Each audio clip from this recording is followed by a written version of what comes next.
Well, the reason why we all started Instant Smoothies is because we've been friends together for quite a long time now, probably the best part of 10 years. And we'd always find ourselves, whenever we met up for drinks or going away on holiday, we'd always talk about how great it would be to set up our own company. And we got to the stage where we said, look, we've been talking about this for too long, we should either shut up or get on with it and give it a pop. So we decided we should really get it together and give it a go.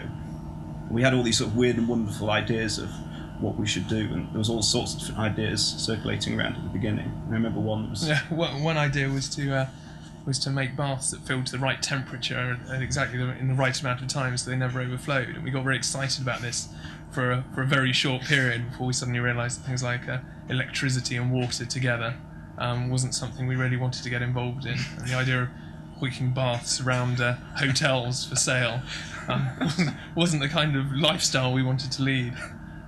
So we just tried to carry on thinking of different ideas, and one of the things that is, as you probably know, when you're going away on holiday, just before you go away, everything's a mad rush. You know, your life is just more intense than ever before, and combine that with a sort of long car journey to get onto this holiday, we're like, oh my God, don't you feel absolutely horrible? You know, you've been eating junk food, you haven't done anything good for yourself for ages.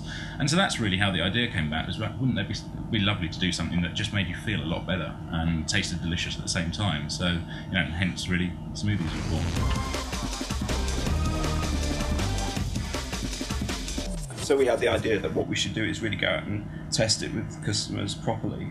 And it was during the summer that the local area where we lived, there was a music festival that was on for a weekend. And so we went down there and we bought £500 worth of fruits, turned it into smoothies, and set up a little stall at this music festival, and put out a big bin saying yes and a big bin saying no, and a big sign above the stall saying, do you think we should give up our jobs to make these smoothies? And then sold them and got people to put the empty bottles in the bin that they agreed with. And fortunately, at the end of the weekend, the yes bin was pretty full and the no bin was practically empty. I think the thing I most like about running my own business is having the responsibility. Actually, you can't palm anything off onto anyone else.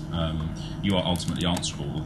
The three of us are ultimately answerable for everything that happens, and that's what I've wanted. And running your own business is definitely the best way to get that.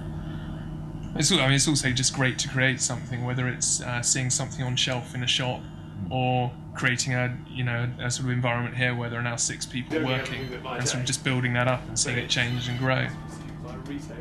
Something really strangely liberating as well about not having a boss, because we've worked in jobs before and I had to sort of any decision at all, I really always have to go and check out with my boss, and I still find myself thinking, I better go and check out with the boss, and realise actually you do. Yeah, you do.